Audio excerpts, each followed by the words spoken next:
सनातन कवि महामहोपाध्याय प्रोफेसर रेवा प्रसाद द्विवेदी, इनका जन्म कब हुआ था?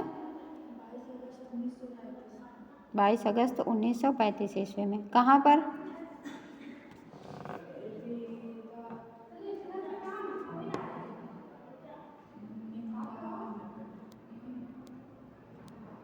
मध्य प्रदेश।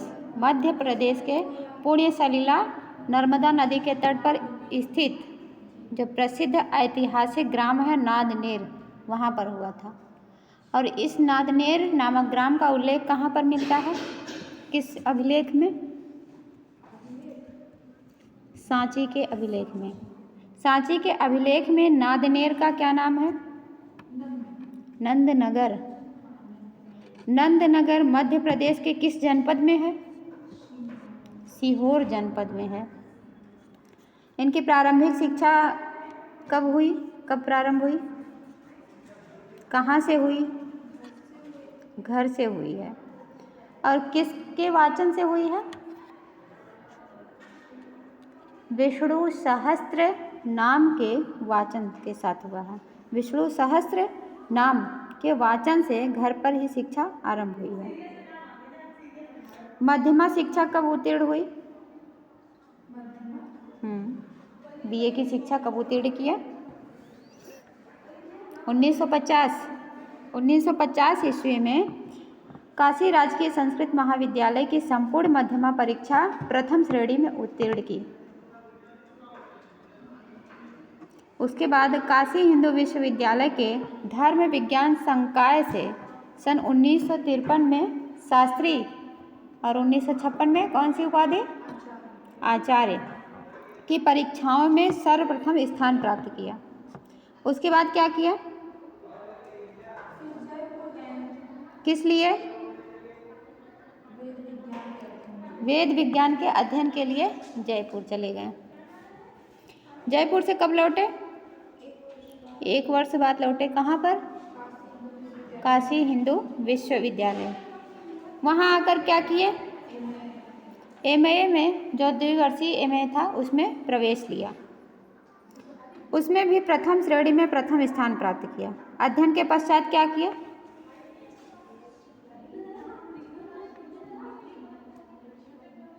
अध्ययन के पश्चात आपने 21 नवंबर सन 1954 में से सन 1970 तक मध्य प्रदेश शासन के रायपुर स्थित दूधाधारी श्री वैष्णव संस्कृत महाविद्यालय में प्राध्यापक पद पर कार्य किया।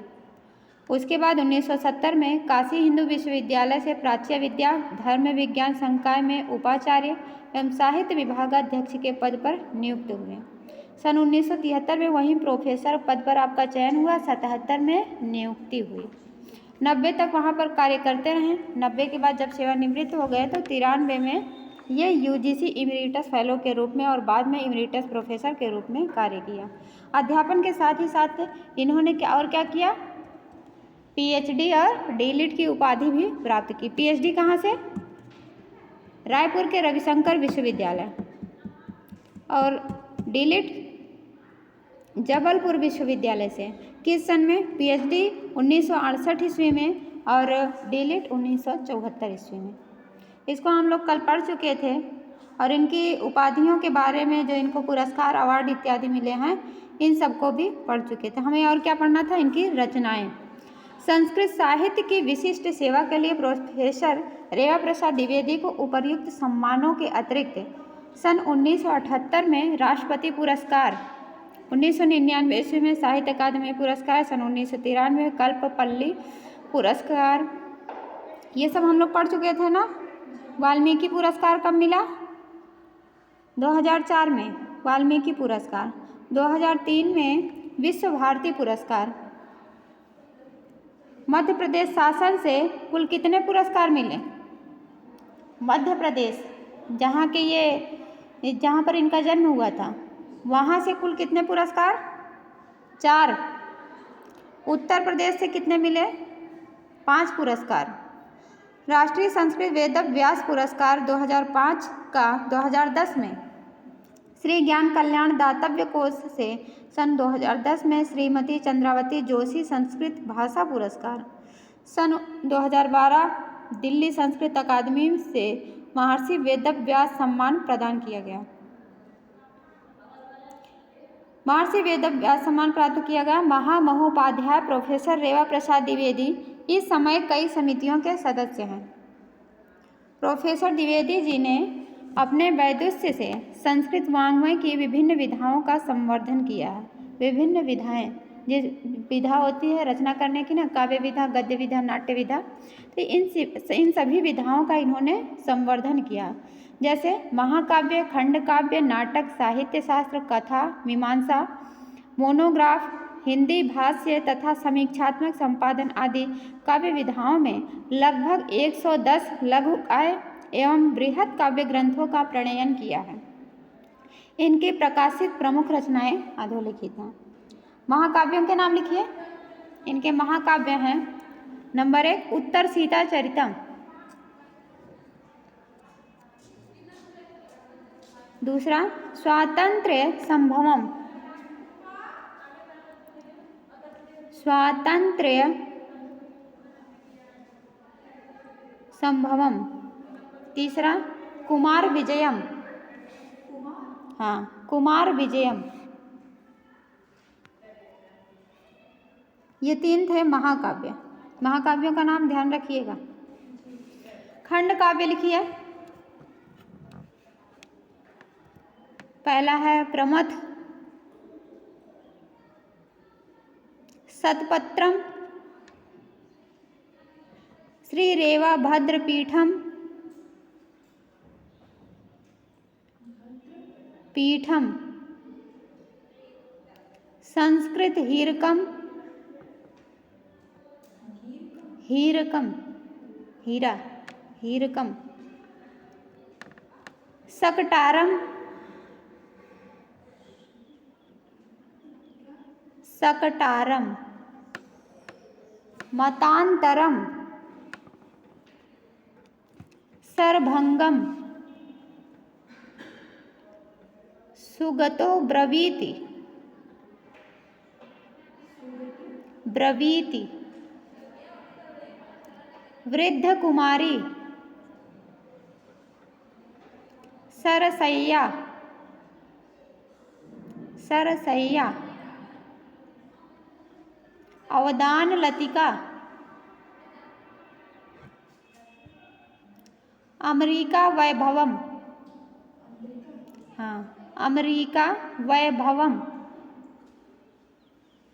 राम परिसंख्या,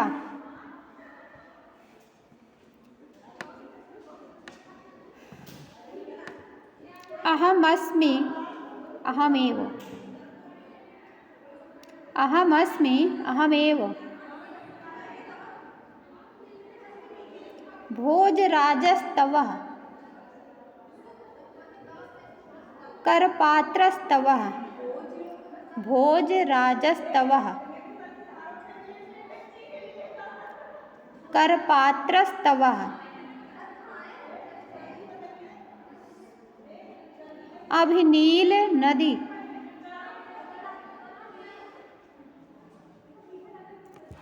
रत्न स्वरूपावदान काव्यम,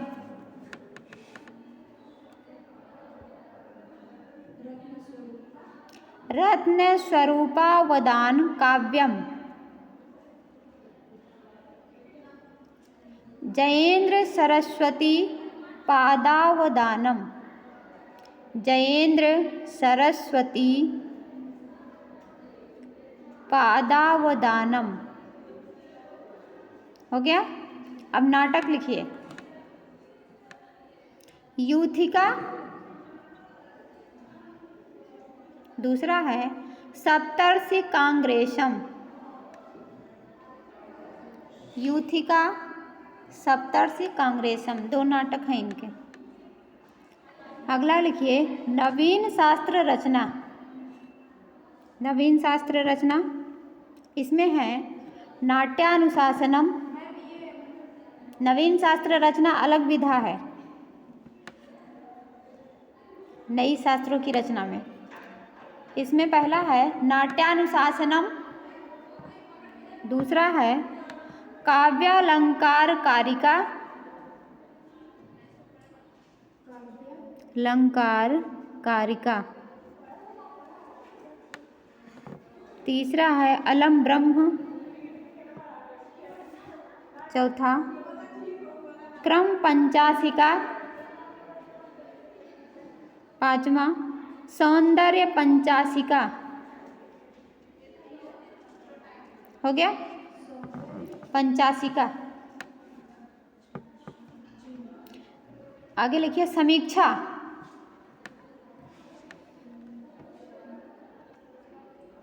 समीक्षा में नंबर 1 है कालिदास अपनी बात। कालिदास अपनी बात। दूसरा है कालिदास भारती।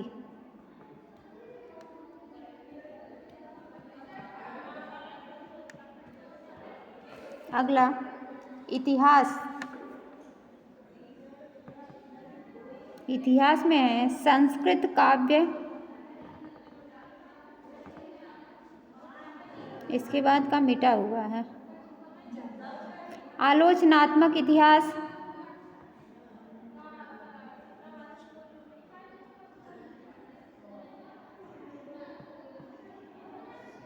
संस्कृत काव्य शास्त्र का आलोचनात्मक इतिहास।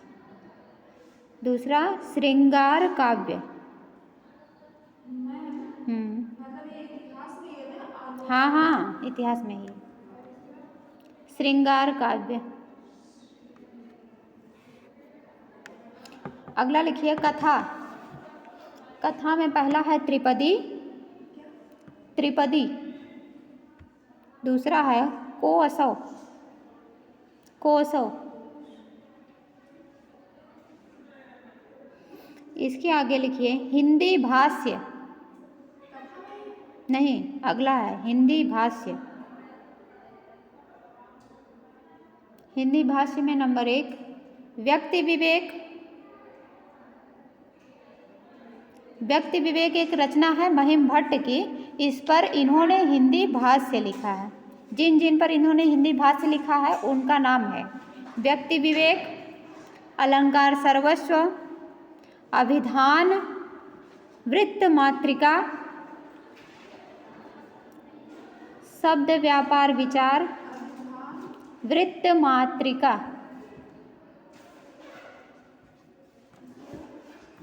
शब्द व्यापार विचार। पांचवा काव्यालंकार कारिका। छठवां नाट्यशास्त्र। नाट्यशास्त्र किसकी रचना है?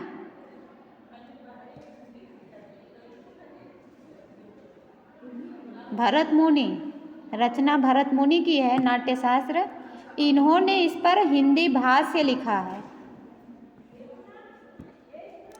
आगे लिखिए संपादन। इसमें नंबर 1 रघुवंश दर्पण। दूसरा रघुवंश दर्पण। दूसरा लिखिए कालिदास ग्रंथावली। तीसरा ऋतु संहार। चौथा रघुवंश। पांचवा काव्य प्रकाश। छठा रसार्णव सुधाकर। रसार्णव सुधाकर। हो गया। सातवां भारतीय काव्य मीमांसा।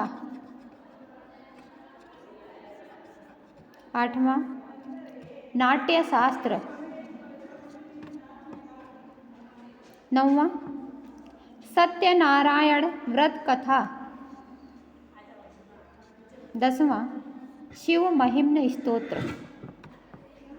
शिव महिम्न स्तोत्र। हो गया।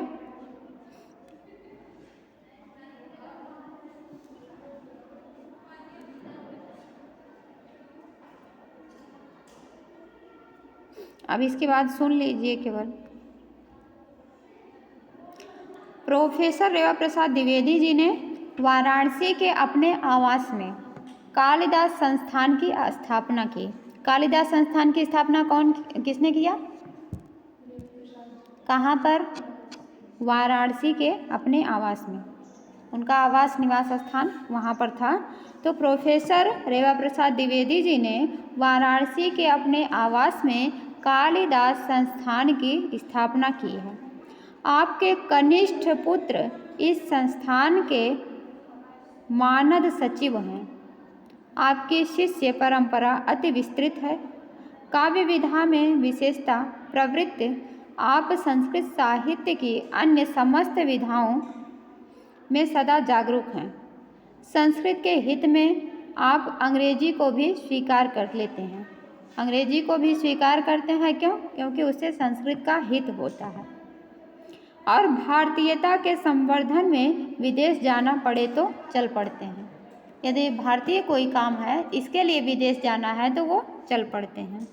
आपकी दृष्टि में सनातन विद्या केवल संस्कृत ही है, और कोई विद्या नहीं। इनकी दृष्टि में, मतलब प्रोफेसर रेवा प्रसाद की दृष्टि में, सनातन विद्या केवल संस्कृत ही है।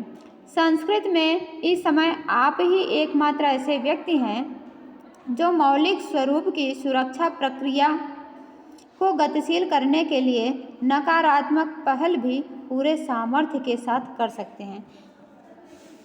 संस्कृत को सुरक्षित करने के लिए सुरक्षा प्रक्रिया में यदि कोई है आगे कदम बढ़ाने के लिए, चाहे उसका फल जो परिणाम मिले वह नकारात्मक ही क्यों ना हो, फिर भी ये सबसे आगे रहते हैं। काशी का विद्वत परंपरा में निश्चय ही आप एक अमूल्य कड़ी हैं। विद्वत परंपरा चली आई है, उसमें एक अमूल्य कड़ी है। कौन? प्रोफेसर रेवा प्रसाद द्विवेदी। आपने अपनी रचनाओं में प्रौढ़ भाषा का प्रयोग किया है। इसमें ओज प्रसाद एवं माधुर्य गुणों का यथावसर प्रयोग दर्शनीय है। जैसा कि आप कौन सा गुण देखे थे जब मंगलाचरण पढ़े हैं? मंगलाचरण में कौन सा गुण है?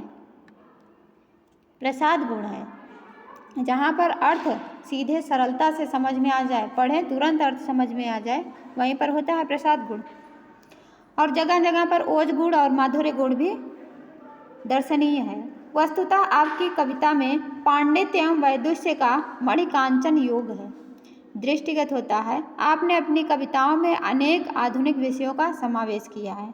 आपकी कविता रचनाओं की दृष्टि से काशी की प्रौढ़ परंपरा का निदर्शन प्रस्तुत करती है।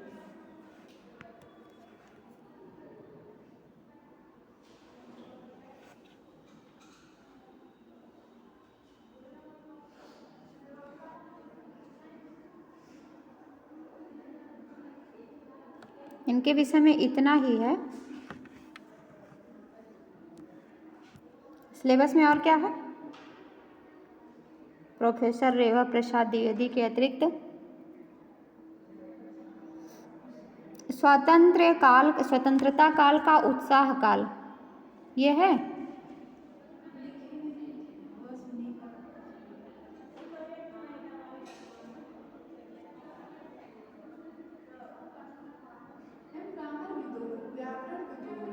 नहीं, व्याकरण नहीं है।